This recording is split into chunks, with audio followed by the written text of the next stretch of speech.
Hello friends, आप सभी को मेरे यूट्यूब चैनल में स्वागत है। उम्मीद है आप लोग बहुत ही अच्छे होंगे। जो मेरे चैनल पर नए हैं तो प्लीज़ मेरे चैनल को सब्सक्राइब कीजिए, लाइक शेयर कीजिए। और आप लोगों के लिए छठी मैया का गीत है, बहुत ही सुंदर, बहुत ही प्यारा। आंगने में तुलसी लगवानी, तुलसी फूले का चना। आंगने में तुलसी लगवानी, तुलसी फूले का चनार।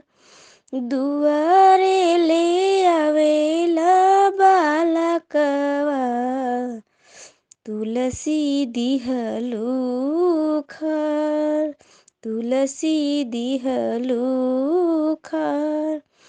रोवे नी बालक मामी, तुलसी दिहलू खर, तुलसी दिहलू खर। तड़पी के बोलेनी छठी मैया, बालक हउए नादान, बालक हउए नादान। आंगने में तुलसी लगवानी, तुलसी फूले का चनार, तुलसी फूले का चनार। दुआरे ले आवेला बालकवा, तुलसी दिहला उखड़, तुलसी दिहला उखड़।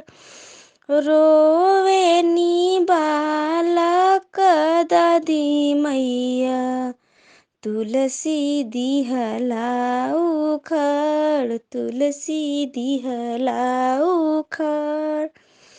तड़पी के बोले नी छठी मैया, बालक हउए नादान, बालक हउए नादान।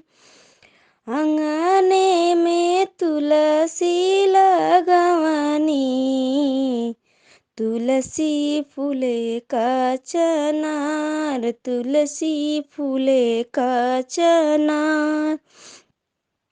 दुआरे ले आवेला बालकवा, तुलसी दिहला उखड़, तुलसी दिहला उखड़। रोवे नी बालक बुआ, तुलसी दिहला उखड़, तुलसी दिहला उखड़।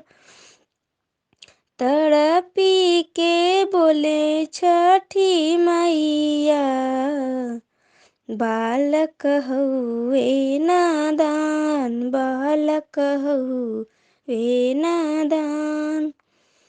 तो फ्रेंड्स, आप सभी को छठ मैया का गीत कैसा लगा और कमेंट बॉक्स में ज़रूर बताएं। और फिर मिलते हैं आप लोगों के लिए बहुत सुंदर, बहुत ही प्यारा गीत लेकर। तब तक के लिए नमस्कार।